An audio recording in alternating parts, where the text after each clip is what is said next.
Good evening, everyone. Welcome back to the Smartkarma forum. We'll just give it another 30 seconds for attendees to stream in before kicking off. As we do that, I'm gonna just very briefly run you through our usual disclaimer. The Smartkarma forum is strictly for our subscribers, is meant purely for informational purposes. It does not constitute investment advice. It is not the opinion of Smartkarma, but that of our insight providers. And lastly, but importantly, Chatham House rule applies, which means please do not share any of the contents on social media or any other public forum without our prior approval. Now, without further ado, welcome back to the forum. Just a reminder for those of you who are joining us for the first time, the forum is a high impact weekly live webinar which is exclusive to Smartkarma Plus subscribers. In the forum, we discuss some of the best, highest conviction ideas that are surfaced across the Smartkarma network.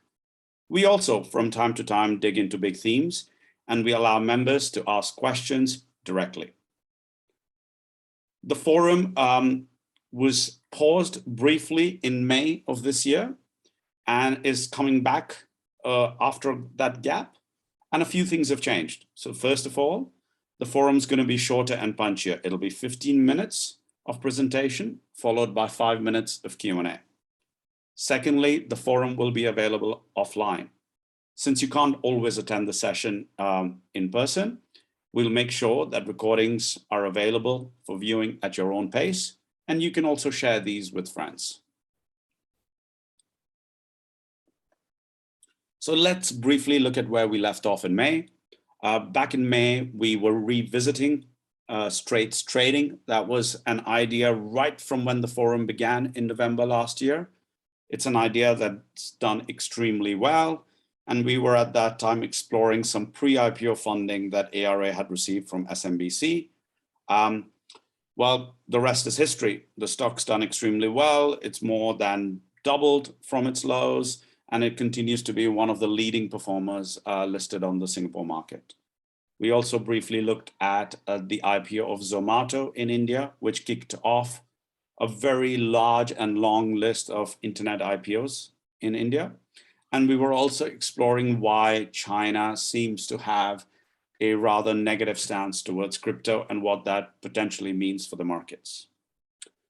As you will notice on the right-hand side, Smartkarma Forum is now available on YouTube.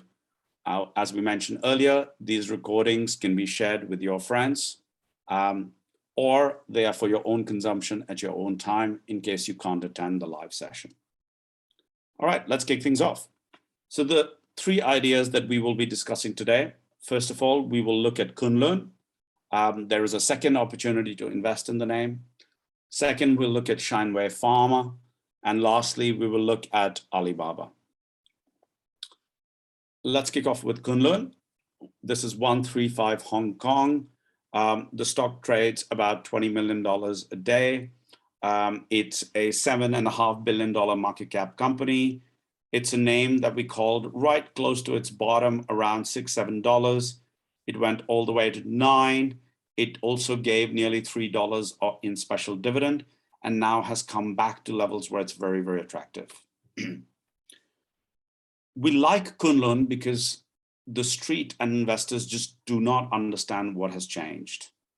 So the old Kunlun was a gas company as well as a pipeline business. The pipeline that they owned carried a lot of debt with it, and it bogged down all the return ratios for Kunlun.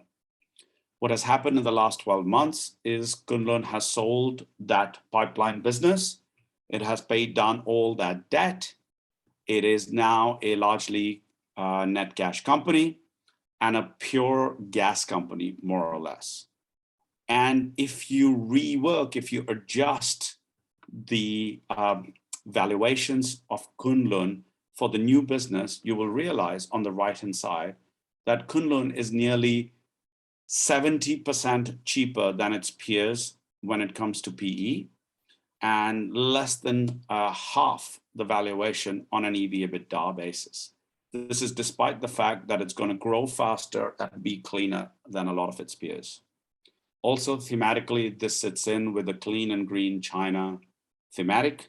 And given where the stock price has retreated recently, it's a very easy, large, and liquid name to get behind.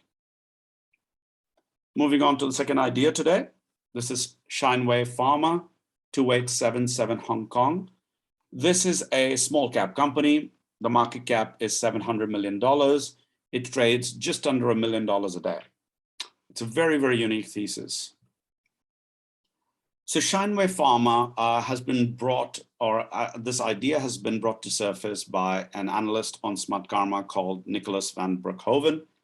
Nick brought to us Straits Trading, and he also brought to us Oriental Watch.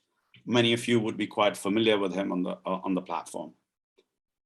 Shineway today has nearly 6 Hong Kong dollars per share in net cash against a share price of 7.2. So that's about 85% of market cap is net cash. But what makes Shineway really interesting, and this is something at least we've never seen before, is the unique dividend policy that Shineway announced earlier this year. From 2021, so from this year, Shineway announced that they will pay at least 0.6 RMB in dividend every year. And that dividend will grow by at least 15% or by the percentage growth in earnings, whichever is higher. So what that means is that you've effectively got the equivalent of a pharma REIT or a healthcare REIT here with a guaranteed dividend yield of about 12% next year and growing at least 15% every year. Meanwhile, the stock is inexpensive. It's on low double-digit PE multiples. It just released its Q3 numbers where the business actually grew about 24%. This is what we call a heads I win, tails you lose situation. And clearly, this is a stock that is not well covered, that is not well understood, and it has potential to deliver very, very good sustained returns over a period of time.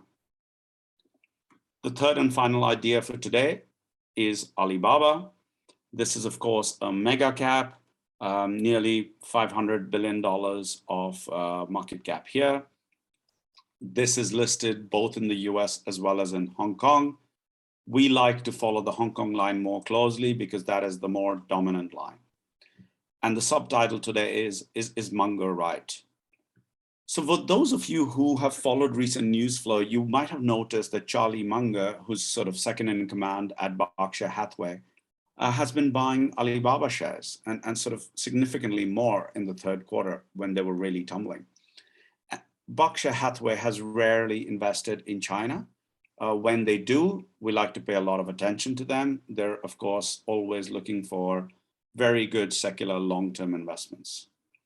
First things first, Baba, Tencent, much of the tech sector in China has been out of favor since November of last year, which is when the Alipay IPO was pulled. Since then, there's been a spate of regulatory change that has really dampened share price performance. A lot of that seems to have really changed in October. We've been sort of talking about Alibaba even in Q3 and Q2 as a name where a lot of that regulatory risk and headwinds have been priced in. Meanwhile, e-commerce, which is the core business for Baba, is now actually part of the China development plan, which means regulation, at least on the e-commerce side, is favorable. The stock has bounced 27% in October. It's retraced a little bit of that gain, but such a strong counter trend reversal typically means that lows are in. Quarterly growth remains impressive.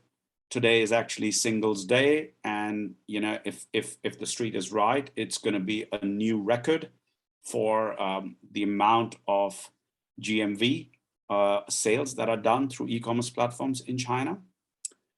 Shares remain very inexpensive relative to global peers like Amazon, and even relative to local peers like Tencent. And if you can be patient, this might be a great time to own the name if you haven't already done so before the move in October. With that, I'm going to end the presentation part of the forum, and it's over to you for any questions, any suggestions, and you can do that using the Q&A button on your Zoom applications.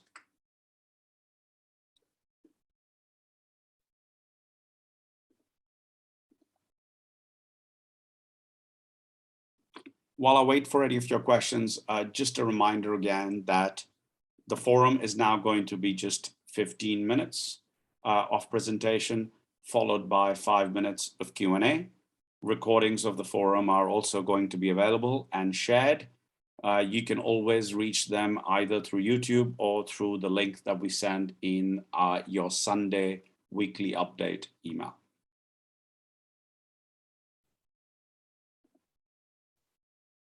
Perfect. I've got a question coming in, which is not related to today's 3 stocks. This is a question on Oriental Watch.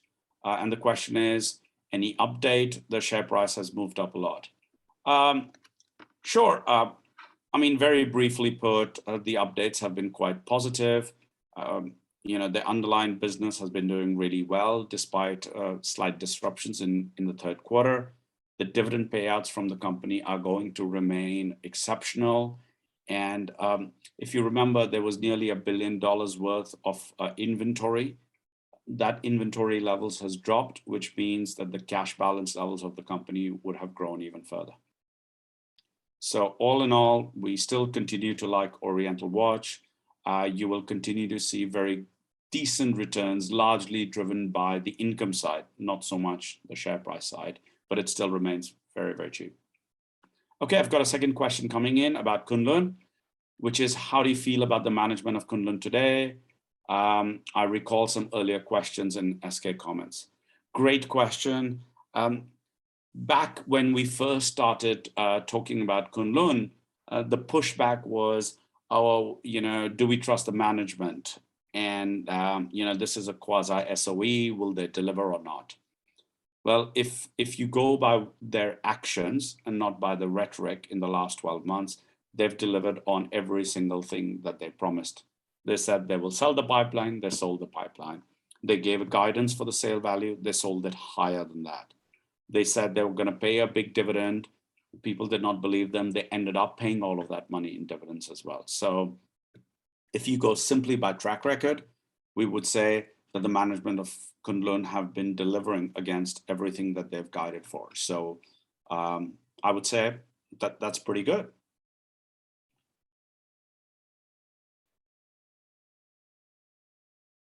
Next question is, what is the main downside risk on Alibaba? I guess a couple of things. I think the first one would be competition in e-commerce in China today is higher than what it was 2 or 3 years ago. You've got more players in the market. You've got Meituan, Kuaishou, you've got Pinduoduo. So that's one. The other downside risk for Baba is that there continues to be a regulatory cloud on Baba. Our big sort of rebuttal to that always would be that a bunch of those concerns are now very, very well known. They've been known for at least the last 11 months. So it should not impact share price that much. So beyond that, we don't see too many further concerns apart from just a general aversion from the Chinese tech sector. Now, just bear in mind, this call on Alibaba is a bottom-up company-specific call and not a call on China tech or internet overall.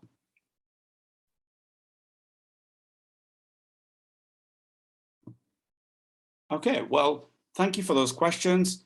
I think with that, I'm going to wrap up today's forum, and we're going to meet again next week. Meanwhile, if you have any questions, suggestions, or feedback, you can always approach us through the Smartkarma platform. And we really hope that you will spread the word, you will spread the Smartkarma, you will share these videos, and you will really grow the community and the network that is Smartkarma.